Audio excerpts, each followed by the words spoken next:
Hello friends, mission job में आपका स्वागत है। आज मार्क्समैन पब्लिकेशन का टेस्ट सीरीज नंबर 25 देखेंगे। 24 ऑलरेडी पब्लिश किया जा चुका है। अगर आप देखना चाहते हैं बाकी के वीडियो को तो डिस्क्रिप्शंस में लिंक है, वहाँ से आप देख सकते हैं। पीडीएफ डाउनलोड करना चाहते हैं तो आप टेलीग्राम ज्वाइन कर सकते हैं, इसका भी लिंक आपको डिस्क्रिप्शन में मिल जाएगा। दोस्तों, अभी तक आपने सब्सक्राइब नहीं किया है तो चैनल को सब्सक्राइब जरूर करें। आज का पहला प्रश्न देखेंगे, बरनामा क्या है। बरनामा क्या है? यह मलेशिया की समाचार एजेंसी है, याद रखना है। नंबर दूसरा देखेंगे। दूसरा कहता है बुटलैंगिंग किसे कहते हैं। तो बुटलैंगिंग का मतलब होता है तस्करों को पकड़ने की नीति बुटलैंगिंग के नाम से जाना जाता है। तीसरा कहता है एंड्रागोगी क्या है। तो यह प्रौढ़ शिक्षा का दूसरा नाम है, एंड्रागोगी। उसके बाद यहाँ देखेंगे चौथा नंबर क्वेश्चन कहता है कलिंग पुरस्कार निम्नलिखित में से किस क्षेत्र में विशेष योगदान हेतु दिया जाता है। तो यह हो जाएगा विज्ञान। क्वेश्चन कहता है नेक्स्ट 5वां नंबर, चिन्ना स्वामी स्टेडियम कहाँ स्थित है। तो चिन्ना स्वामी स्टेडियम बेंगलुरु में स्थित है, ठीक है। और नेहरू स्टेडियम चेन्नई में स्थित है। उसके बाद देखेंगे छठा नंबर सवाल। छठा कहता है हिमाचल प्रदेश के पर्यटन स्थल डलहौजी जिला चंबा का नाम क्या रखा गया है। तो सुभाष नगर रखा गया है। डलहौजी भारत के हिमाचल प्रदेश राज्य के चंबा जिला में स्थित नगर है और इसे 1854 में डलहौजी द्वारा विकसित और बसाया गया था। उसके बाद आगे देखेंगे सातवां नंबर सवाल कहता है उगते सूरज का देश कहा जाता है। तो उगते देश का सूरज जापान को कहा जाता है। आठवां यहाँ पे है बंगाल का शोक किस नदी को कहा जाता है। तो बंगाल का शोक दामोदर नदी को कहा जाता है, बंगाल का शोक। और अर्धरात्रि यानी कि मध्य रात्रि का सूरज का देश किसे कहा जाता है, नॉर्वे। ये भी याद रखना है। नौमा कहता है डायमंड हार्बर कहाँ स्थित है। तो यह कोलकाता में स्थित है, डायमंड हार्बर कोलकाता में हुगली नदी के किनारे में स्थित है। 10वां देखें विश्व में सबसे अधिक जनसंख्या का देश। तो यह चीन हो जाएगा। उसके बाद 11 नंबर सवाल, गरुड़ क्या है। तो गरुड़ क्या कहलाता है, इंडोनेशियन एयरलाइंस का नाम गरुड़ है, ठीक है। फ्रांस की अंतर्राष्ट्रीय सेवा का नाम एयर फ्रांस है। 12 देखें, 12 कहता है रेड क्लिफ रेखा है। तो रेड क्लिफ रेखा भारत पाकिस्तान सीमा रेखा है, जबकि मैकमोहन रेखा भारत और चीन के मध्य है, जबकि डुरंड रेखा भारत और अफगानिस्तान के मध्य है। मैनहीम रेखा रूस और फिनलैंड के मध्य है। उसके बाद आगे देखें सेशेल्स की राजधानी। तो सेशेल्स की राजधानी कहाँ है। तो यह विक्टोरिया में है। सेशेल्स की राजधानी विक्टोरिया है, जबकि फिलीपींस की राजधानी मनीला और केन्या की राजधानी नैरोबी है। ये भी याद रखना है, ठीक है। 14 देखें, 14 कहता है प्रसिद्ध स्थान चुकी कामाता कहाँ स्थित है। तो 14 का सही जवाब हो जाएगा दक्षिण अमेरिका का एंडीज पर्वत पर। 15 नंबर सवाल देखें, उत्तर कोरिया की राजधानी। तो ये सियोल है। उत्तर कोरिया की जो राजधानी है प्योंगयांग है उत्तरी कोरिया की राजधानी, जबकि सियोल जो है वो दक्षिण कोरिया की राजधानी है। उसके बाद आगे देखेंगे 16 नंबर। 16 कहता है इराक की राजधानी। तो बागदाद है। उसी तरह 17 नंबर सवाल पूछता है ओपेक क्या है। तो ओपेक है तेल निर्यातक देशों का संगठन, जिसकी स्थापना 1960 ईस्वी में बागदाद में की गई थी। ओपेक की स्थापना बागदाद में 1960 में की गई थी और इसका मुख्यालय जो है वो वियना में है। और इसके वर्तमान सदस्यों की संख्या की बात करें तो इसमें 12 सदस्य देश है। 18 कहता है निम्नलिखित में किस देश की नई राजधानी का नाम हुन है। तो यह हो जाएगा लीबिया। लीबिया जो कि अफ्रीका महाद्वीप में स्थित है, इसका नया नाम लीबिया की राजधानी का नया नाम जो है हुन है। पहले यह त्रिपोली के नाम से जाना जाता था। 19 नंबर सवाल यहाँ देखें, वह कौन सा शहर जो है 2 महाद्वीपों में बसा हुआ है। तो विश्व का एकमात्र द्वीप है शहर है जो कि 2 महाद्वीप में बसा है, इस्तांबुल, जो कि एशिया और यूरोप में स्थित है, ठीक है। अब 20वां देखें, 20वां कहता है एनु जनजाति कहाँ पाई जाती है, तो एनु जनजाति जापान की जनजाति है। उसके बाद 21 कहता है 21 गुणसूत्रों की आकृति विज्ञान का अच्छी तरह से अध्ययन किससे किया जा सकता है, क्वेश्चन ये है। तो 21 का सही जवाब हो जाएगा मध्य अवस्था में, यानी कि जिसको हम लोग मेटाफेज भी कहते हैं, सेल साइकिल का यह एक फेज होता है जिसमें गुणसूत्रों का गिनती करने का यह उत्तम अवस्था है। ठीक है, उसके बाद आगे देखें 22 कहता है जीका वायरस का वाहक, तो यह हो जाएगा एडीज मच्छर। ठीक है, सबसे पहले यह 1947 में युगांडा में पाया गया था। 23 देखें विल्स रोग में कौन सा अंग प्रभावित होता है, तो 23 का सही जवाब हो जाएगा किडनी। विल्स रोग में मुख्यतः यह किडनी या फिर जिसको हम लोग गुर्दा भी कहते हैं वो प्रभावित होता है। 24 कहता है डीपीटी टीका निम्नलिखित में से किस प्रकार का होता है, तो यह एक प्रकार का संयुक्त टीका कहलाता है क्योंकि डिप्थीरिया, कुकुर खांसी तथा टेटनस तीनों रोग की बचाव के लिए यह डीपीटी टीका लगाया जाता है। ठीक है, उसके बाद आगे देखेंगे 25 नंबर। 25 कहता है वर्णांध व्यक्ति किन रंगों में भेद नहीं कर पाता है, तो वह लाल और हरे रंगों को पहचान नहीं पाता है। 26 कहता है श्वेत प्लेग को आमतौर पर किस नाम से जाना जाता है, तो यह क्षय रोग का दूसरा नाम है। क्षय रोग या फिर तपेदिक या फिर टीबी इसको बोला जाता है। उसके बाद आगे देखेंगे 27 कहता है घेंघा नामक रोग किसकी कमी के कारण उत्पन्न होता है, तो घेंघा रोग जो होता है वो आयोडीन की कमी से होता है, होने वाला रोग है। और यह थायराइड ग्रंथि का आकार इसमें क्या हो जाता है, बढ़ जाता है, जिसे अंग्रेजी में ग्वाटर रोग भी बोला जाता है। 28 कहता है अगर कचरा पीने के पानी में मिल जाए तो कौन सी बीमारी होगी, तो यह टाइफाइड बीमारी होगी जो कि गंदे पानी से पीने के कारण होता है। कोलेरा या फिर हैजा भी रोग हो जाता है।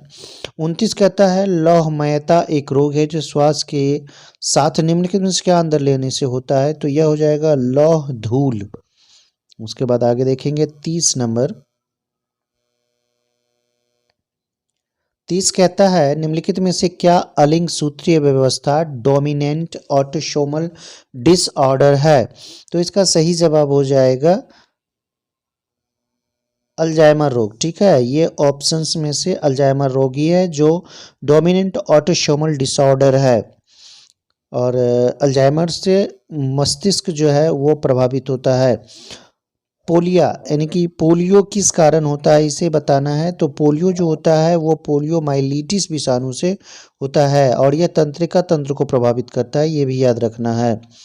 32 कहता है निम्नलिखित में कौन से जीवाणु पौधे में किरीट पीटिका रोग हो जाता है, किसके कारण से, किस जीवाणु के कारण से, तो यह हो जाएगा एग्रोबैक्टीरियम ट्यूमिफेंसियंस। उसके बाद यह टॉक्सिन उत्पन्न करता है।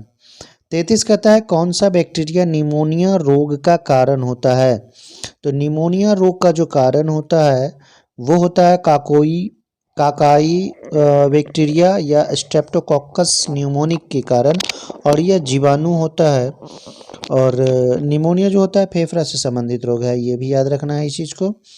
34 नंबर कहता है डॉट्स नामक इलाज किस बीमारी के लिए किया जाता है, तो डॉट्स जो होता है वो क्षय रोग की बीमारी के लिए किया जाता है।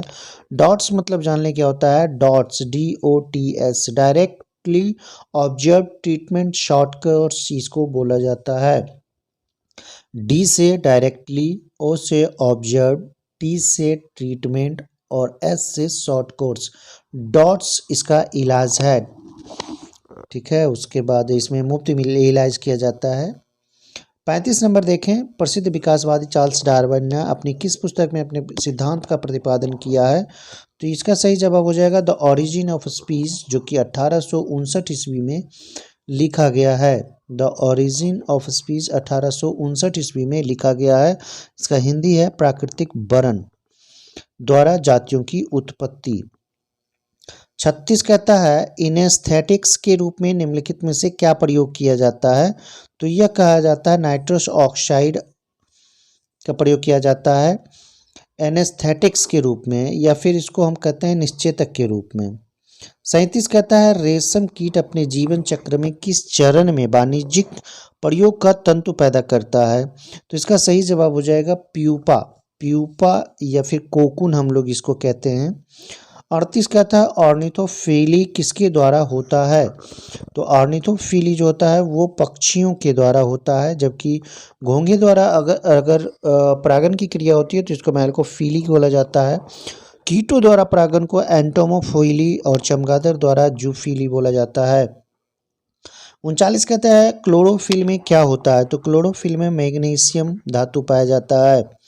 40 देखें, 40 क्वेश्चन कहता है पौधों के लिए प्राथमिक पोषक तत्वों के रूप में ज्ञात तत्व कौन से हैं? तो इसका सही जवाब हो जाएगा ए नाइट्रोजन, फास्फोरस और पोटेशियम। ये इसके प्राथमिक या दीर्घ पोषक तत्व के रूप में पाया जाता है। उसके बाद आगे देखें 41 कौन से पुर्तगाली नेता ने ब्लू वाटर पॉलिसी शुरू की थी? तो ब्लू वाटर पॉलिसी जो शुरू किया था वो था फ्रांसिस्को डी अल्मोरा, और सबसे पहला भारत का पुर्तगाली गवर्नर था और इसका कार्यकाल 505 से 509 रहा है। और इसने ही ब्लू वाटर पॉलिसी नामक नीतियों को चलाया था, जिसका मुख्य उद्देश्य था हिंद महासागर को नियंत्रित करना। उसके बाद आगे हम लोग देखें point number 42, question number 42, Bharat आने वाले प्रथम यूरोपीय कौन थे? तो ये पुर्तगाली थे जो कि 1498 ईस्वी में भारत आए थे। आगे देखें 43 कहता है भारत में पहली फ्रेंच फैक्ट्री कहाँ स्थापित की गई थी? तो सूरत में की गई थी। उसके बाद आगे 44 ब्रिटिश को राजनीतिक शक्ति किसके बाद प्राप्त हुई? तो ये बहुत बेहद आसान है।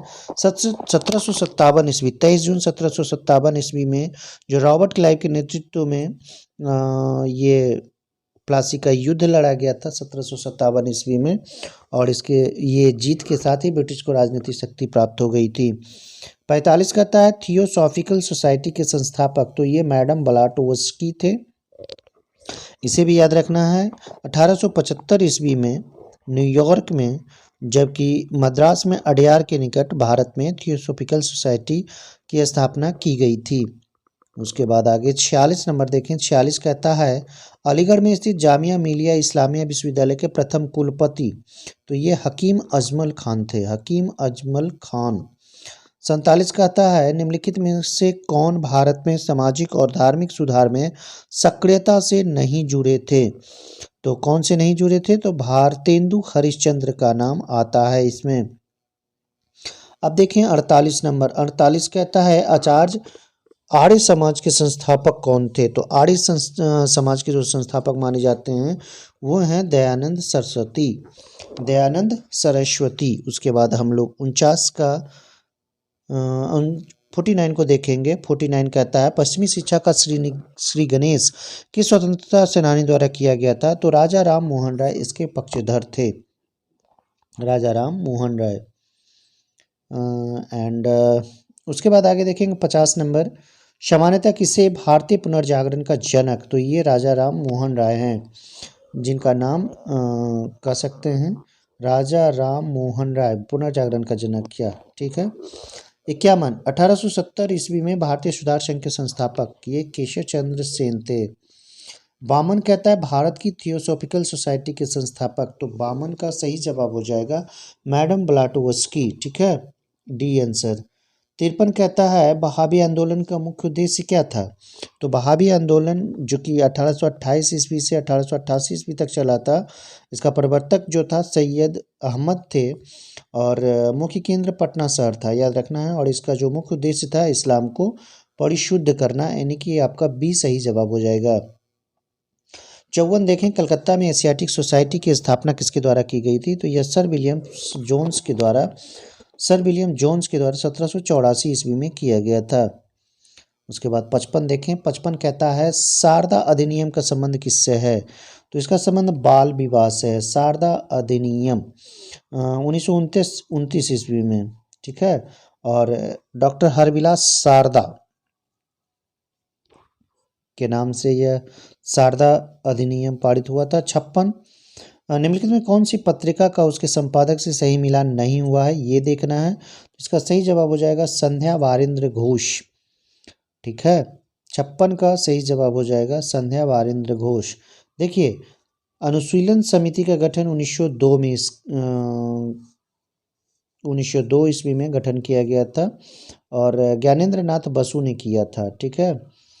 बारिंद्र कुमार घोष और भूपेंद्र नाथ दत्ता ने युगांतर नामक साप्ताहिक पत्र का प्रकाशन किया था, ये भी ध्यान देना है। उसके बाद Vande Mataram Arvind Ghosh, new India Bipin Chandra Paul, संध्या जो था वो ब्रह्म बांधव उपाध्याय द्वारा संपादित किया गया था। संध्या याद रखना है। अब 57 यहाँ पे देखें, 57 कहता है वंदे मातरम गीत किस पुस्तक से लिया गया है, तो ये बेहद फेमस है, आनंद मठ से लिया गया है। 58 नंबर कहता है प्रसिद्ध कृति जो आनंद मठ है इसके रचयिता, तो ये बंकिम चंद्र चटर्जी हैं। 59 कहता है इनकलाब जिंदाबाद का नारा किसने दिया था, तो ये भगत सिंह हैं। उसी तरह 60 नंबर सवाल देखें, दांडी मार्च के दौरान किस प्रसिद्ध संगीतकार द्वारा प्रसिद्ध गीत रघुपति राघव राजा राम गाया गया था, तो ये थे विष्णु दिगंबर पलुस्कर। विष्णु दिगंबर पलुस्कर। 61 कहता है भारत के राष्ट्रपति का चुनाव किस प्रकार होता है, तो भारत का जो राष्ट्रपति का चुनाव होता है इसमें संसद के दोनों सदन और राज्य विधानसभाओं के निर्वाचित सदस्य से जो निर्वाचक मंडल तैयार होता है यानी कि बनता है, वही निर्वाचक मंडल चुनाव करता है। ठीक है, तो इस हिसाब से उपरोक्त में से कोई नहीं इसका सही जवाब हो जाएगा। 62 देखें, 62 कहता है सरकार का वर्गीकरण संसदीय तथा अध्यक्षीय रूप में किया जाता है, तो 62 का सही जवाब हो जाएगा विधायिका तथा कार्यपालिका के बीच संबंध के आधार पर। 63 देखें, 63 कहता है भारत में कार्यपालिका निम्नलिखित के प्रति प्रत्यक्ष रूप से उत्तरदायी होती है, तो इसका सही जवाब हो जाएगा विधानमंडल के प्रति। उसका कहता है किसी राजनीतिक दल को राष्ट्रीय दल के रूप में मान्यता तब दी जाती है जब यदि उसे 4 या अधिक राज्यों में राजनीतिक दल के रूप में मान्यता दी गई हो, तो वह इसी स्थिति में राजनीतिक दल को राष्ट्रीय दल के रूप में मान्यता दी जाती है। और भी इसमें प्रावधान है, चुनाव कम से कम 4 राज्यों में कुल वैध मतों का 6% मत पाता है, या फिर एक या एक से अधिक राज्यों से लोकसभा की न्यूनतम 4 सीटें प्राप्त करता है। ठीक है, या फिर कुल लोकसभा का जो सीट है उसका 2% सीट प्राप्त करे, तो इस तरह से इसमें प्रावधान है। उसके बाद आगे देखेंगे 65 नंबर, 65 कहता है भारत की संचित निधि पर निम्नलिखित में से कौन सा व्यय लगाया जाता है, तो उपरोक्त ये जो देखें आप पांचों इसमें सही जवाब हो जाएगा। उस तरह से 66 देखें, 66 कहता है निम्नलिखित में से कौन भारत के कंसोलिडेटेड फंड का नियंत्रण पर्यवेक्षण करता है, तो यह हो जाएगा भारत के नियंत्रक एवं महालेखा परीक्षक। 67 देखें निम्न में से किस संविधान से भारतीय कानून की अवधारणा संसदीय व्यवस्था तथा कानून निर्माण विधि की प्रेरणा मिली है, तो इसका सही जवाब हो जाएगा ब्रिटिश संविधान से। ब्रिटिश संविधान से गवर्नमेंट ऑफ इंडिया एक्ट 1935 ये बहुत बड़ा स्रोत है भारतीय संविधान का, लगभग 2/3 प्रावधान इसी से लिए गए हैं, अडॉप्ट किए गए हैं।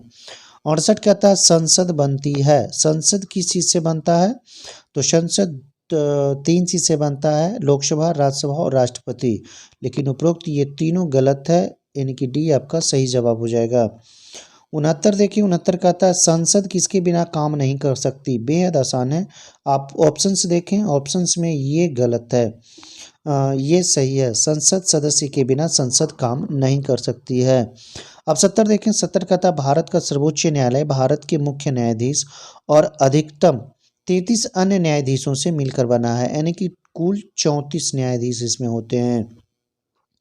71 है भारत का उच्चतम न्यायालय इस दिन अस्तित्व में आया, ध्यान से देखें दोस्तों, इसमें सभी लोग गड़बड़ करते हैं, 26 जनवरी 1950 लगा देते हैं, लेकिन हकीकत यह है कि 28 जनवरी 1950 को ही भारत का उच्चतम न्यायालय अस्तित्व में आया था। अब यहाँ देखें 72 नंबर, 72 का क्वेश्चन कहता है न्यायालय के प्रारंभिक क्षेत्र अधिकार से तात्पर्य है, तो इसका तात्पर्य है पहली बार मामले की सुनवाई की योग्यता। 73 कहता है भारत के सर्वोच्च न्यायालय के संबंध में निम्नलिखित में से कौन सा कथन सही नहीं है, तो 73 का सही जवाब अगर आप देखें तो यह राज्य के नीति निर्देशक तत्वों के संरक्षक के रूप में कार्य करता है, यह सही नहीं है। 74 कहता है भारतीय संविधान के किस भाग में संघीय न्यायपालिका का उल्लेख है, तो भाग 5 है यह। 75 देखें, 75 कहता है भारत के सर्वोच्च न्यायालय के संबंध में निम्नलिखित कथनों पर विचार करें। भारतीय संविधान के अनुसार सर्वोच्च न्यायालय का गठन किया गया है। वर्तमानतः सर्वोच्च न्यायालय में एक मुख्य न्यायाधीश एवं 33 सामान्य न्यायाधीश होते हैं। ये भी सही है, ये भी सही है। उसके बाद देखें 75 का तीसरा, सर्वोच्च न्यायालय अस्थायी रूप से दिल्ली में स्थित है, परंतु यदि भारत के मुख्य न्यायाधीश चाहें तो भारतीय राष्ट्रपति की सलाह से कहीं और भी इसकी बैठक कर सकते हैं। ये भी सही ही है। उसके बाद आगे देखें चौथा नंबर, भारत एवं विदेशी देशों के बीच विवादों के ऊपर तक सर्वोच्च न्यायालय के मूल अधिकार क्षेत्र फैले हुए हैं। यानी कि 75 का अगर सही जवाब देखें तो आपका बी हो जाएगा। 1 2 3 सही है, यानी कि ये सही नहीं है। अब देखें अगला है 76, किसने लाभ के पद की परिभाषा की है। तो लाभ के पद की परिभाषा की अगर बात हो रही है तो सर्वोच्च न्यायालय ने की है। ठीक है, संविधान के अनुच्छेद 102 और 191 में लाभ के पद का उल्लेख तो मिलता है। ठीक है, लेकिन उसके बाद आगे देखेंगे 77, कौन सा अधिकार सर्वोच्च न्यायालय को प्राप्त है। तो 77 का सही जवाब हो जाएगा न्यायिक पुनरीक्षण का अधिकार। 78 है, सर्वोच्च न्यायालय को इनमें से किस विवाद निर्णय पर न्याय देने का मूल अधिकार है। तो मूल अधिकार की अगर बात करें तो यहाँ पे सी हो जाएगा, भारत सरकार तथा एक या अधिक राज्यों के बीच। 78 का सही जवाब सी होगा। 79 कहता है भारत का सर्वोच्च न्यायालय कानून या तथ्य के विषय में राष्ट्रपति को सलाह देता है। तो देखिए इसका सही जवाब हो जाएगा 79 का ए, केवल तब जब वह सलाह मांगता है। 143 अनुच्छेद याद रखना है। 80, सर्वोच्च न्यायालय के न्यायाधीशों का चुनाव किस प्रकार होता है। तो सर्वोच्च न्यायालय के न्यायाधीशों का जो चुनाव होता है वो मुख्य न्यायाधीश की सलाह पर राष्ट्रपति के द्वारा किया जाता है।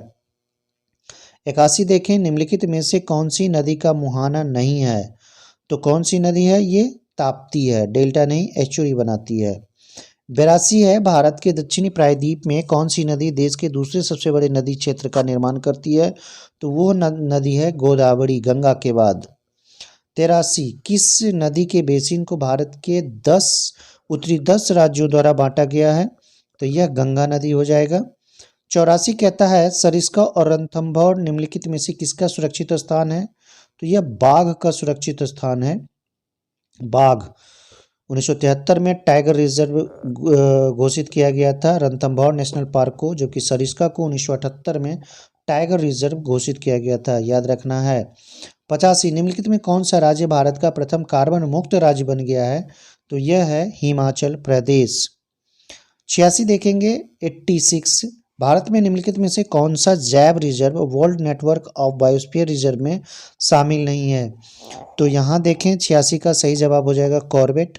सुंदरबन है, मन्नार की खाड़ी है, नंदा देवी है, लेकिन कॉर्बेट नहीं है।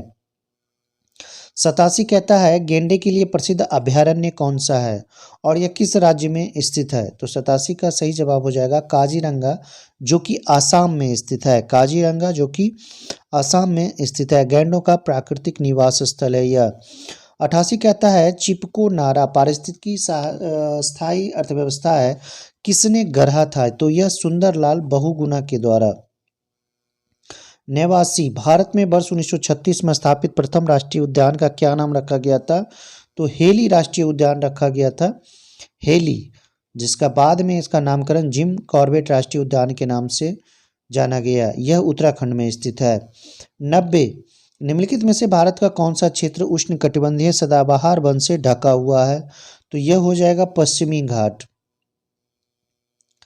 उसके बाद 91 देखें बांधवगढ़ राष्ट्रीय उद्यान किस राज्य में स्थित है। तो बांधवगढ़ जो है वो मध्य प्रदेश में स्थित है, मध्य प्रदेश में स्थित है बांधवगढ़, और 1968 ईस्वी में यह राष्ट्रीय उद्यान घोषित किया गया था। उसके बाद 92 देखें, 92 कहता है निम्नलिखित में भारत का कौन सा क्षेत्र पारिस्थितिकीय अति क्रियाशील स्थल हॉटस्पॉट माना जाता है। तो यह कौन सा माना जाता है, पश्चिमी घाट। 93 कहता है भारत का सबसे बड़ा वनस्पति संग्रहालय ये कहाँ स्थित है। तो यह कोलकाता में स्थित है, शिवपुर में, कोलकाता के शिवपुर में, और इसकी स्थापना 1795 ईस्वी में की गई थी।